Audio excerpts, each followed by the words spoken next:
और देखिए, बिहार में आरएसएस का विस्तार बड़ी ही तेजी से हो रहा है। आने वाले समय में संघ की योजना बिहार के हर गांव तक अपनी पैठ बनाने की है और इसके लिए विशेष प्रयास संघ की तरफ से किए जा रहे हैं। सियासी दृष्टिकोण से देखा जाए तो आरएसएस मिशन 2025 में जुट गया है और इसी को लेकर सियासत भी तेज हो गई है। आखिर क्या है संघ और सियासत का ये कॉकटेल, समझते हैं इस रिपोर्ट के जरिए।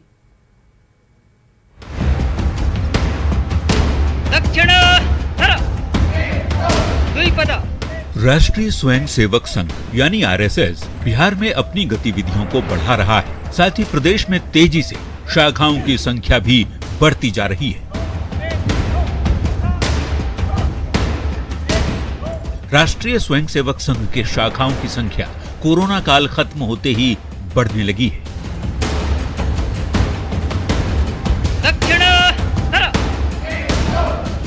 दरअसल बिहार में आरएसएस दो भाग में बांटकर संगठन के विस्तार पर फोकस कर रहा है, उत्तर बिहार और दक्षिण बिहार। एक अनुमान के मुताबिक 2021 में 1033 जगहों पर 1405 संघ की शाखाएं लगती थी, लेकिन 2022 में 1074 स्थानों पर 1476 शाखाएं लग रही हैं। पिछले साल 533 साप्ताहिक मिलन और 97 संघ मंडली लगी थी। इस साल बिहार में 545 साप्ताहिक मिलन और 168 मंडली लग रही है। ये तस्वीरें पटना के राजेंद्र नगर मैदान की है, जहां सुबह सुबह जुटते हैं संघ के सदस्य और फिर शुरुआत होती है योग, ध्यान और मंत्रोच्चार की। 2005 के बाद से बिहार में आरएसएस की शाखाएं लगातार तेजी से बढ़ती जा रही है। इस वक्त हम आपको तस्वीर दिखा रहे हैं, लगातार शाखाओं की संख्या बढ़ती जा रही है और राजधानी पटना में बात करें तो 100 से ज्यादा शाखाएं चलती है। तस्वीर हम आपको दिखा रहे हैं पटना के राजेंद्र नगर शाखा मैदान की, जहां पे सुबह सुबह में आरएसएस के जो लोग हैं वो यहाँ पर मैदान में एकत्रित हुए हैं। तो अब कोरोना के बाद से शाखाएं बढ़ी है और 2025 तक का अपना लक्ष्य है कि जो हमारा शहरी क्षेत्र है उसके हर 10,000 की आबादी पर हम लोगों ने एक बस्ती की रचना की है। तो हर बस्ती तक हमको शाखा को लेके जाना है। राजधानी पटना के दूसरे पार्क की ये तस्वीर है एसके पुरी इलाके की, जहां हर दिन संघ की मंडली लगती है और इससे जुड़े लोग भी जुटते हैं। संघ से ज्यादा लोग आखिर क्यों जुट रहे हैं, तो जवाब भी सुनिए। जिनमें भी राष्ट्रीयता की भावना होगी, जिसमें भी मानवता की भावना होगी, प्रकृति की संरचना को बचाने की भावना होगी और सामाजिक समरसता की जिनमें भावना होगी, वो आरएसएस को अपनाएंगे। आरएसएस स्वयंसेवक मतलब खुद को राष्ट्र के लिए स्वयं को समर्पित करना। जाहिर है बिहार में संघ का विस्तार तेजी से हो रहा है, तो सत्तारूढ़ जेडीयू और आरजेडी के नेता संघ के बहाने बीजेपी पर निशाना साध रहे हैं। बीजेपी वाले लोग जो है आरएसएस के एजेंडे पर जो काम करे थे, जिस कारण हम लोग अलग हुए हैं और आज जो है समाजवादी विचारधारा के दो बड़े दल जनता दल यूनाइटेड, आरजेडी एक साथ हुए हैं। माननीय मुख्यमंत्री हमारे पूरे देश के विपक्षी दल को बीड़ा उठाए हैं एक करने का और भाजपा को हटाने का और देश को बचाने का लिए, जो देश में नफरत का माहौल खड़ा करने के लिए कहीं ना कहीं शाखाएं स्थापित करके अपने को मजबूत करना चाहते थे।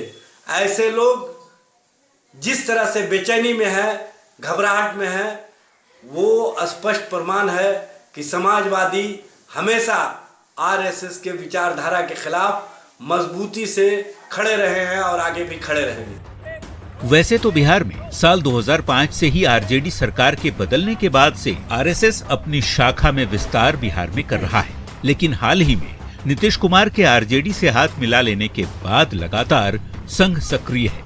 लक्ष्य शहरी इलाकों की बस्तियों तक पहुंचने की है। गांवों तक शाखा का विस्तार का दावा किया जा रहा है। मतलब साफ है, पहले 2024 में लोकसभा और उसके ठीक अगले साल यानी 2025 के विधानसभा चुनाव को लेकर आरएसएस फोकस कर रहा है। जाहिर तौर पर संगठन के विस्तार का फायदा ही बीजेपी को आने वाले समय में मिलने वाला है। न्यूज़ 18 के लिए पटना से आनंद अमृतराज की रिपोर्ट। वहीं किशनगंज में इंडो नेपाल बॉर्डर पर एसएसबी की 41वीं बटालियन ने पाकिस्तानी मूल की एक महिला को गिरफ्तार कर लिया है। महिला नेपाल जाने के फिराक में थी और महिला से पूछताछ के लिए आईबी की टीम भी पहुंच चुकी है। पाकिस्तानी मूल की महिला गिरफ्तार। इंडो नेपाल बॉर्डर से हुई गिरफ्तारी। महिला के इरादों की हो रही जांच। महिला थाने में खड़ी इस महिला का नाम फरीदा मलिक है। पाकिस्तानी मूल की अमेरिकी नागरिक फरीदा मलिक को किशनगंज से गिरफ्तार किया गया। एसएसबी की 41वीं बटालियन के जवानों ने नेपाल बॉर्डर के नजदीक गलगलिया थाना क्षेत्र से फरीदा मलिक को गिरफ्तार किया है। संदिग्ध महिला नेपाल जाने की फिराक में थी।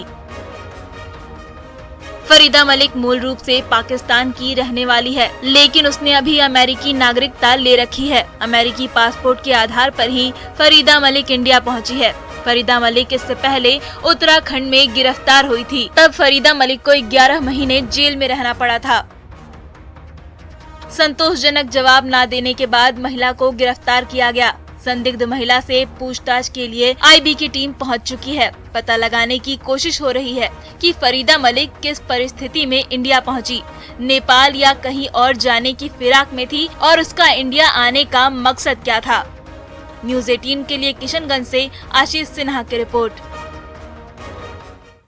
और दाल का कटोरा नाम से मशहूर बढ़ैया का टाल क्षेत्र इस बार भी प्रकृति की मार से कराह रहा है। टाल में जल जमाव से खेतों में समय पर बुआई नहीं हो पा रही है और इससे दलहन के उत्पाद पर भी असर पड़ सकता है। जल जमाव से किसान बेहद परेशान हैं। किसानों से बातचीत की न्यूज़ 18 संवाददाता राकेश कुमार ने। दाल का कटोरा कहे जाने वाले बढ़ैया का टाल क्षेत्र के किसान इन दिनों सो समय बुआई नहीं होने से काफ़ी परेशान हैं। आप देख सकते हैं इस वक्त हम मौजूद हैं बढ़ैया टाल में और जल जमाव के कारण इस बार जो है दलहन की बुआई सो समय अब तक नहीं हो पाया है, जिससे किसान काफ़ी परेशान हैं। कुछ किसान हैं, हम इनसे जानते हैं। क्या नाम हुआ आपका? सुरेश महतो। क्या परेशानी है इस बार? परेशानी तो ये है कि दोबारा डूबने के बाद यहाँ के किसान के हालत रद्दी हो चुका है कि अभी तक टाल नहीं लगा है और बहुत परेशान है कि बहुत घटा है कि क्या होगा, कोई संभव इसका नहीं है अभी कि कुछ कह पाना मुश्किल है। कब बाग होगा इसका कोई निश्चित नहीं है। अभी भी कम से कम चलिए इस टाल में 1.5 फुट पानी है। तब तो काफी और परेशानी है आप लोग को। अरे इतना परेशानी है कि दाल का कटोरा खाली नाम है, लेकिन अब रेगुलर बच्चों को कटोरा देना पड़ेगा। और फिलहाल इस बुलेटिन में अभी के लिए बस इतना ही, लेकिन न्यूज़ 18 बिहार झारखंड पर खबरों का सिलसिला लगातार जारी है।